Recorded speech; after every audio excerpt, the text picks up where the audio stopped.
সরকারের ভেতরে ভালোই গোলমাল শুরু হয়েছে, যেটা অন্তর্বর্তী সরকার ধারণ করতে পারছে না। দর্শক দেখতে পাচ্ছেন সরকারের ভিতরে ঝামেলা নিয়ে রাজপথে সবাই হাসনাত আব্দুল্লাহ রাজপথ ইতিমধ্যে নেমেছে এবং রাতে কিন্তু আজকে ভয়াবহ পরিস্থিতি। এদিকে আজ দেশের সরকারের ভিতরে ঝামেলা শুরু হয়েছে। ডক্টর ইউনূসের সাথে সবার বাকবিতণ্ডে রাজপথে নতুন পরিস্থিতি তৈরি হয়েছে।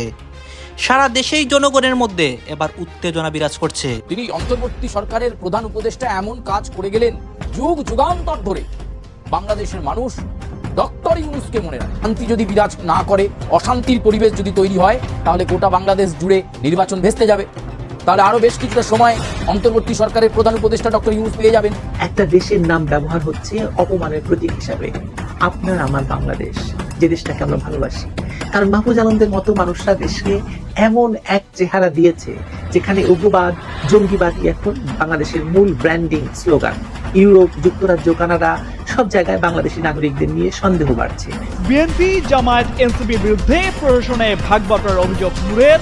গণ অধিকার পরিষদের সভাপতিকে হাসনাত আব্দুল্লাহর চ্যালেঞ্জ, প্রমাণ দিতে পারলেই ছাড়বেন রাজনীতি।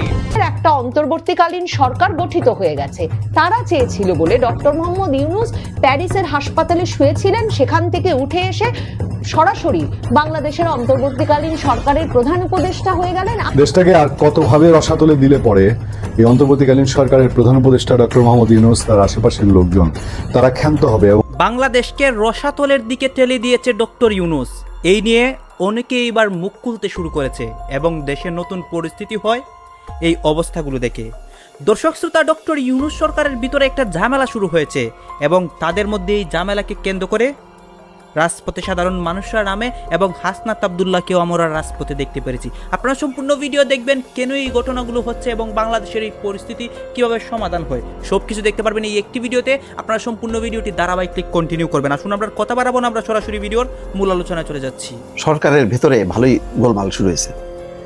মানে মূলত দুই ছাত্র উপদেষ্টা এমন সব বক্তব্য দিচ্ছে যেটা অন্তর্বর্তী সরকার ধারণ করতে পারছে না। সর্বশেষ মাহফুজ আলম এই সরকারের কার্যক্রম নিয়ে একটা কথা বলছেন ঢাকা রিপোর্টার্স ইউনিটির মিট দ্য প্রেস অনুষ্ঠান। সেখানে বলছেন যে নভেম্বরের পর মন্ত্রিসভার বৈঠক আর হবে না, তখন সরকার নির্বাচন কমিশনের অধীনে তার ভূমিকা পালন করবে। এত বড় একটা অ্যানাউন্সমেন্ট, এটা কি মাহফুজ আলমের বলা মানায়? এর আগে দেখেন আসিফ মাহমুদ সজীব ভুইয়া বলে দিল কি ভারতের সাথে 10টা চুক্তি বাতিল হয়েছে, আর অনেকগুলি প্রক্রিয়া দিচ্ছে, তালিকা দিয়ে বলছে। পররাষ্ট্র উপদেষ্টা তহিদ হোসেন বলছেন যে এরকম কোনো তথ্য জানা নেই, একটা প্রকল্পের কাজ সেটা বাতিল হয়েছে, কিন্তু চুক্তি বাতিল হয়েছে এরকম তথ্য নেই, এবং বলছেন যে উনি এটা না বললেও পারতেন। খুব কূটনৈতিক শিষ্টাচারটা মেনে নিয়ে তিনি কিন্তু এই বক্তব্যটা দিলেন। আর এখানে এমন একটা বক্তব্য দিছে মাহফুজ আলম যে পুরো উপদেষ্টা পরিষদ ডক্টর ইউনূস সহ তার কার্যক্রমের এটাই মানে চ্যালেঞ্জ এক ধরনের, যে কি করতে পারবে কি করতে পারবে না। যার প্রেক্ষিতে আজকে একটা অন্তর্বর্তী সরকার একটা বিবৃতি দিয়ে জানাইতে হচ্ছে বর্তমান সরকারের গৃহীত সংস্কার এবং নীতিমালা প্রণয়নের কাজ নভেম্বরের মধ্যে শেষ করতে হবে এমন তথ্য সঠিক নয়, বরং সংস্কার কার্যক্রম পুরোপুরি চালু থাকবে বলে জানানো হয়েছে। সোমবার অন্তর্বর্তী সরকারের এক বিবৃতিতে এই কথা বলা হয়। বিবৃতিতে বলা হয়, গতকাল ঢাকা রিপোর্টার্স ইউনিটির মিট দ্য রিপোর্টার্স অনুষ্ঠানে দেওয়া তথ্য এবং সম্প্রচার মন্ত্রণালয়ের উপদেষ্টা মাহফুজ আলম উপদেষ্টা পরিষদের কার্যক্রম নিয়ে কিছু মন্তব্য করেছেন, যা গণমাধ্যমে প্রকাশিত হবার পর কিছুটা বিভ্রান্তি সৃষ্টি হয়েছে। এবং তথ্য উপদেষ্টা নিজেই যদি সঠিক তথ্য না দেয় তাহলে তো মুশকিল। সরকারের অবস্থাটা বুঝতে পারছেন কেমন আওলা ঝাওলা। বস্তুত সরকার গৃহীত সংস্কার এবং নীতিমালা প্রণয়নের কাজ নভেম্বরের মধ্যে শেষ করতে হবে এটা সঠিক নয়, বরং সংস্কার কার্যক্রম পূর্ণোদ্যমে চালু থাকবে। এই সরকার তো নির্বাচন, বিচার এবং সংস্কার, এই দুইটা কাজ। তাহলে সংস্কারের কার্যক্রম তো বন্ধ করা যাবে না, এই সংস্কারের নানান ধাপগুলি চলবে। এখন কেয়ারটেকার সরকার বা তত্ত্বাবধায়ক সরকারের সীমাবদ্ধতা আছে যে তারা নির্বাচনটা করবে, অন্য কোনো নীতি নির্ধারণী কাজ করবে না। এখানে একটু ব্যতিক্রম। তারপর আমি মনে করি যে হয়তো বড় বেসিসে এই যে চট্টগ্রাম বন্দরে টার্মিনাল দেয়া, এই সমস্ত ধরনের বড় কাজ না করে কিন্তু সংস্কারের ব্যাপারে তো এটা কমিটমেন্ট, বিচার, সংস্কার, নির্বাচন এটা তো করতেই হবে। ফলে তত্ত্বাবধায়কের সাথে কিছুটা তাদের ব্যতিক্রম আছে, কিন্তু তার মানে এই না যে ওই যে আর কোনো কাজ করবে না, নভেম্বরের মধ্যেই নির্বাচন কমিশনের অধীনে চলে যাবে, বিষয়টা তো এরকম না। বলছে যে এছাড়া উপদেষ্টা পরিষদ নির্বাচিত সরকারের কাছে দায়িত্ব হস্তান্তর না করা পর্যন্ত নিয়মিত দায়িত্ব পালন করে যাবে এবং উপদেষ্টা পরিষদের বৈঠকও নিয়মিত অনুষ্ঠিত হবে বলে বিবৃতিতে উল্লেখ করা হয়। তো এখন এই যে মাহফুজ আলম এরকম একটা বক্তব্য দিয়ে সরকারকে এক ধরনের বেকায়দায় ফেলে দিল। দেশটাকে আর কতভাবে রসাতলে দিলে পরে এই অন্তর্বর্তীকালীন সরকারের প্রধান উপদেষ্টা ডক্টর মোহাম্মদ ইউনূস, তার আশেপাশের লোকজন তারা ক্ষান্ত হবে এবং নির্বাক নিশ্চুপ থাকা বাংলাদেশ জাতীয়তাবাদী দল বিএনপি এগুলো হজম করে নেবে, বাম দলগুলো হজম করে নেবে, আশেপাশে থাকা এই জুনায়েদ সাকি বা তাদের যে দলগুলো যারা ঐকমত্য কমিশনে ঘোরাফেরা করে, এতদিন যারা আপনার পুঁজিবাদের বিরুদ্ধে, সাম্রাজ্যবাদের বিরুদ্ধে স্লোগান দিয়ে গলা ফাটিয়েছে এবং একটা সুষম বৈষম্যহীন সমাজের জন্য, সমাজতন্ত্রের জন্য কত কি দিল আত্মা ছেড়ে দিয়ে দেয়, তারা কবে শান্তি পাবে এটা বোঝা খুব মুশকিল। দর্শক, ডেইলি স্টার একটা রিপোর্ট করেছে, আপনার বলে না যে সামনে দিয়ে মশা গেলে ধরে আর পেছন দিয়ে হাতি গেলে টের পায় না। ট্রাম্পের শুল্কের খড়গ এটাকে খুব ঢাকঢোল পিটিয়ে ইউনূস সাহেবের সফলতা হ্যানত্যান বলে এটা 20% মধ্যে আনছে। করলো কি তলে তলে ভেতরে আমেরিকার সাথে এনডিএ চুক্তি করলো, নন ডিসক্লোজার এগ্রিমেন্ট। সেই এগ্রিমেন্টে যে কী কী করেছে এর কিছুই কিন্তু এখনও জানা যায়নি। একটু সামান্য অংশ ফ্ল্যাশ করেছিল এনবিআর একজন কর্মকর্তা, তার চাকরি গেল। তবু সংশয় ওঠে, কেননা এই সরকারি যেখানে অবৈধ অসাংবিধানিক, সেখানে তার প্রতিষ্ঠান কিভাবে সংবিধান সম্মত হবে? আরও কারণ আছে, যেমন ইউনূসের বিভিন্ন সময়ে তার প্রতিশ্রুতি ভঙ্গের ইতিহাস। ডিসেম্বর 2024 তিনি বলেছিলেন নির্বাচন হবে 2025 সালের শেষ দিকে। তারপর জুন 2025 এসে ঘোষণা করলেন না 2025-এর শেষ নয়, নির্বাচন হবে 2026-এর এপ্রিলে। আবার আগস্ট 2025-এ পরিবর্তন করে ফেব্রুয়ারি 2026-এ ভোটের কথা বললেন। এই যে ক্রমাগত তারিখ পরিবর্তন তার সরকারের বিশ্বাসযোগ্যতায় গুরুতর প্রশ্ন তুলেছে। দেশের রাজনৈতিক দলগুলোও বিশ্বাস করে না তার কথা। বিএনপি স্পষ্টভাবে বলেছে, জনগণ প্রশ্ন করতে শুরু করেছে এই সরকারের অধীনে নির্বাচন আদৌ হবে কি না। বিএনপি নেতা আমির খসরু মাহমুদ চৌধুরী তিনি বলেছেন সরকার কৌশল করছে, তবে বিলম্বের এই কৌশল কাজ করবে না। এছাড়া সংস্কারের নামে ক্ষমতা আঁকড়ে রাখার একটা অভিযোগও ইউনূসের বিরুদ্ধে। বিএনপি এবং অন্যান্য দল ও তাবৎ রাজনৈতিক বিশ্লেষকদের অভিযোগ যে ইউনূস সংস্কারের নামে নির্বাচন বিলম্বিত করছেন এবং করবেন। ইউনূস নিজেই বলেছেন সংস্কার আগে তারপর নির্বাচন, যা একটা অনির্দিষ্ট বিলম্বের কিংবা স্থগিত রাখার দরজা কিন্তু খোলা রাখে। 4 নম্বর, রাজনৈতিক বিশ্লেষকরা বলছেন যে ইউনূসের সরকার সিদ্ধান্তহীন, জনবিচ্ছিন্ন এবং ক্রমবর্ধমানভাবে জনগণের স্পন্দন শুনতে পাচ্ছে না। তার মুক্ত ও সুষ্ঠু নির্বাচনের প্রতিশ্রুতি সত্ত্বেও নাগরিকরা এখন তার সরকারকে সিদ্ধান্তহীন এবং বিচ্ছিন্ন হিসেবে দেখছে। 5, জুলাই চার্টার কেলেঙ্কারি। অক্টোবর 2025-এ ঘোষিত জুলাই চার্টার নিয়ে বা জুলাই সনদ নিয়ে গুরুতর সমালোচনা এসেছে যে এটি জাতির সম্মতি ছাড়া একটি চুক্তি, যেখানে বাংলাদেশের 60% বেশি জনগণের যারা প্রতিনিধিত্ব করে সেই আওয়ামী লীগ এবং তারা বাদ পড়েছে। এটি ইউনূসের গণতান্ত্রিক সংস্কার নিয়ে গুরুতর প্রশ্ন তুলছে। সুতরাং নির্বাচন অনুষ্ঠান নিয়ে মানুষের সংশয় ও সন্দেহ অমূলক নয়। তবে অন্য সম্ভাবনা, অর্থাৎ নির্বাচন হতেও পারে, তার একটা ক্ষীণ সম্ভাবনা একেবারে যে রাখেননি এই সরকার তা নয়। এর কারণ নির্বাচন কমিশন আনুষ্ঠানিক রোডম্যাপ দিয়েছে। তাছাড়া আন্তর্জাতিক চাপ বাড়ছে নির্বাচনের জন্য। সেনাবাহিনীর প্রধান 12 থেকে 18 মাসের মধ্যে গণতন্ত্র পুনরুদ্ধারের কথা বলেছেন। তারপর রাজনৈতিক অস্থিরতা এত বেড়েছে যে অনির্দিষ্টকাল ক্ষমতায় থাকা ইউনূসের পক্ষে অসম্ভব।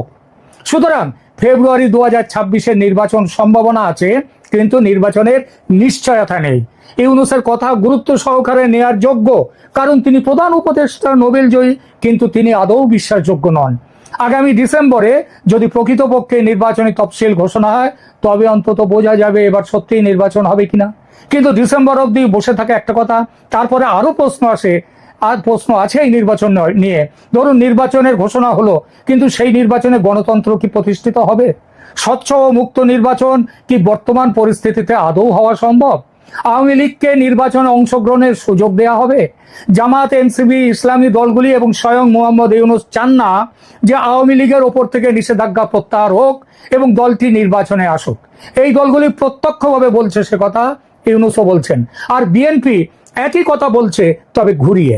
এক এক সময় এক এক রকম কথা তাদের। তবু যদি আন্তর্জাতিক চাপে আওয়ামী লীগের ওপর থেকে নিষেধাজ্ঞা তুলে নেওয়া হয়, তাহলেও কি এই সরকার স্বচ্ছ ও মুক্ত নির্বাচন করবে? এর স্পষ্ট উত্তর না। লেভেল প্লেইং ফিল্ড দেয়া হবে না আওয়ামী লীগকে। এই জন্যই শেখ হাসিনা বলেছেন মোহাম্মদ ইউনূস থাকতে সুষ্ঠু ভোট হতে পারে না এবং গদি ছাড়বে না ইউনূস। এটা যে হতে পারে এবং হবে সেটা জানেন মোদি এবং ট্রাম্প প্রশাসন। অথচ চুপ করে বসে থাকা যায় না, অপেক্ষা করা যায় না, তাহলে বাংলাদেশ একেবারেই ধ্বংস হয়ে যাবে। এখন খাদের কিনারে এসে দাঁড়িয়েছে, এরপরে অতল খাদে পড়ে যাবে। তাহলে শিল্প গেছে, অর্থনীতি গেছে, এবার জাতি দাঙ্গায় জড়িয়ে পড়বে দেশ। মৌলবাদী শক্তি দেশটাকে দখলের জন্য হন্য হয়ে উঠেছে। নির্বাচনকে রিগিং করে তারা নির্বাচনকে কি বলবো নিজেদের মতো করে ধ্বংস করে তারা ক্ষমতার দখল মজবুত করবে। আর এখানেই আসছে বিকল্প ব্যবস্থা, যে ব্যবস্থা ঠিক করেছেন মোদি ও ট্রাম্পের প্রশাসন একযোগে। এটি আজকের আলোচনার দ্বিতীয় পর্ব। আমার সংবাদ নয়াদিল্লির কূটনৈতিক মহলের ভিতরের অসমর্থিত কিন্তু নির্ভরযোগ্য সূত্রে পাওয়া। দুই দেশের কূটনৈতিক মহল এই প্রস্তাবকে বলছে বাংলাদেশের শান্তি ও গণতন্ত্র পুনঃপ্রতিষ্ঠার পথের সন্ধান, একটি বাস্তবসম্মত প্রস্তাব।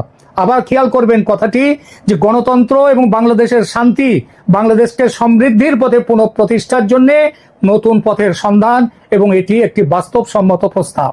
2024 সালের আগস্টে শেখ হাসিনা সরকারের পতনের পর থেকে আমরা যা দেখছি তা কেবল একটি রাজনৈতিক পরিবর্তন নয়, এটি একটি আদর্শগত সামাজিক রূপান্তর, যা কিন্তু ভালোর দিকে নয় বরং খারাপের দিকে, উদ্বেগের দিকে এগিয়ে নিয়ে যাচ্ছে বাংলাদেশকে। দুঃখজনক একটি বিষয় নিয়ে কথা বলতে আসছে।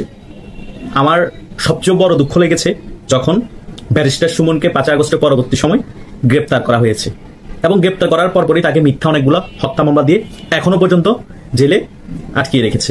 আমার কথা হচ্ছে, ব্যারিস্টার সুমন কি এমন অপরাধ করেছে? ব্যারিস্টার সুমনের অপরাধের থেকেও ভালো কাজের পাল্লা বেশি ভারী। চীনের ফাদার অফ নেশন একটি কথা বলেছিলেন, মা সেতুং। তিনি বলেছিলেন, যার মধ্যে 70% ভালো গুণ আছে সে ভালো মানুষ, 30% খারাপ গুণ থাকতেই পারে। এটা বাস্তবতা। আল্লাহ আমাদেরকে ফেরেশতা হিসাবে, নবী রাসূল হিসাবে পৃথিবীতে প্রেরণ করে নাই। আমরা নর্মাল একজন মানুষ, আমাদের 30% খারাপ গুণ, খারাপ দিক থাকতেই পারে। ব্যারিস্টার সুমন হয়তো ওনার একটা মতাদর্শ ছিল, তিনি আওয়ামী লীগের পক্ষে কিছু কথা বলতেন, হয়তোবা বঙ্গবন্ধুকে ভালোবাসেন, সেই কারণে তিনি আওয়ামী লীগকে চুজ করেছিলেন। কিন্তু তিনি বাংলাদেশের মধ্যে প্রত্যেকটা গুরুত্বপূর্ণ জায়গায় আওয়ামী লীগের বিভিন্ন অনিয়মের বিরুদ্ধে কথা বলেছেন, প্রতিবাদ করেছেন। সেই কারণে তিনি যুবলীগের আইন বিষয়ক সম্পাদক হওয়ার পরও ওনাকে প্রত্যাহার করা হয়েছিল সমালোচনা করার কারণে। তিনি মতাদর্শ ঠিক রেখেছেন, কিন্তু যে অপরাধ করেছে, যে ভুল করেছে, তিনি সে বিষয়ে প্রতিবাদ করেছেন। উনি যে আসন থেকে এমপি হয়েছে, সে আসনের মধ্যে যদি তারেক জিয়া স্বয়ং প্রার্থী হয়, সে আসনও তারেক জিয়াকে উনি কমপক্ষে 1 লাখ ভোটে হারাবে। এত পরিমাণ জনপ্রিয়তা অর্জন করেছেন উনি তার আসনের মধ্যে। এটাই হচ্ছে বাস্তবতা। ওনাকে খেটে খাওয়া মানুষ থেকে একদম ধনী পর্যন্ত যত মানুষ আছে ওনার উপজেলার, প্রত্যেক মানুষে ওনাকে ভালোবাসে, প্রত্যেকে ওনাকে ভোট দিবে। এটাই বাস্তবতা। আওয়ামী লীগের কত বড় মাপের নেতাকে এবং মন্ত্রীকে তিনি এবারে নির্বাচনে হারিয়েছেন, ইতিহাস সৃষ্টি করেছেন। 1,72,000 ভোটে হারিয়েছেন ওই মন্ত্রীকে। এটাই তো বাস্তবতা। একজন মানুষের জনপ্রিয়তা না থাকলে তিনি স্বতন্ত্রতা দাঁড়িয়ে একজন রানিং দলের মন্ত্রীকে 1,72,000 ভোটে হারানো চারটিখানি কথা না। ওনার জনপ্রিয়তাকে ভয় পেয়ে ওনাকে মিথ্যা হত্যা মামলা দিয়ে গ্রেপ্তার করে এখনো জেলে ভরে রেখেছে। এটাই বাস্তবতা। বাংলাদেশে তাহলে সৎ মানুষ আর তৈরি হবে না। ব্যারিস্টার সুমন যথেষ্ট একজন সৎ মানুষ। তিনি নিজের সম্পদ বিক্রি করে একটি ফুটবল ক্লাব গড়ে তুলেছেন, এবং ওই টাকা দিয়ে ফুটবল ক্লাব তিনি চালান।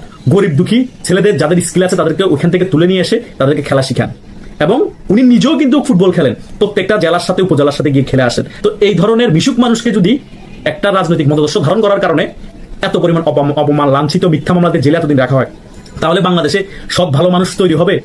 যেই ক্ষমতায় আসবে সেই তো প্রতিহিংসা পরায়ণ হয়ে যাবে। সেই চিন্তা করবে, আমি যদি ভালো কাজ করি, আমি যদি সত্য কথা বলি এবং দলের সমালোচনা করি ভুল কাজ করলে, তাহলে তো পরবর্তী সময় আমার পতন হলে ঘুরে ফিরে ওরা আমাকে একটা দলের ট্যাগ লাগিয়ে আমাকে এভাবে হ্যারাসমেন্ট করবে, জেলে রাখবে, আমার ফ্যামিলি ধ্বংস করে দিবে, আমাকে মেরে ফেলার চেষ্টা করা হবে। তো আমি ভালো হয়ে লাভ কি? আমিও প্রতিহিংসা পরায়ণ রাজনীতি করি, আমার দলের বদনাম করে লাভ নাই। সে ভুল করলে ভুল করুক, খারাপ করলে খারাপ করুক, আমি ধান্দাবাজি করে টাকা পয়সা কামাইনি। ঘুরে ফিরে আমি ভালো থাকলো আমি প্রতিহিংসার শিকার হবো, আমি দলের সমালোচনা করলো প্রতিহিংসার শিকার হবো, আমি মানুষের উপকার করলো প্রতিহিংসার শিকার হবো। তো আমি খারাপ কাজ করাই ভালো। তো এভাবে করে তো দেশটা হবে না, চলবে না। আপনারা নতুন বন্দোবস্ত করবেন। তো নতুন বন্দোবস্ত করলেন কোথায়? আওয়ামী লীগের মধ্যে কি সকলেই খারাপ ছিল? মাশরাফি বিন মুর্তজা কি খারাপ লোক? ওনার মতদর্শ আমার পছন্দ হয়েছে, উনি বাংলাদেশ আওয়ামী লীগের মতদর্শ ধারণ করে, সেটা তো ওনার দোষ না। মতাদর্শ ধারণ করতেই পারে। আওয়ামী লীগ যদি সত্যিকারের মতাদর্শ ধারণ করতো, আওয়ামী লীগের যে গঠনতন্ত্র আছে সেটা পালন করতো, আওয়ামী লীগ কি এইরকম রাঘব বল হতো? হতো না। কেউ পালন করছে, কেউ পালন করেনি। মাশরাফি বিন মুর্তজা পালন করেছে, সেটা ওনার দোষ না।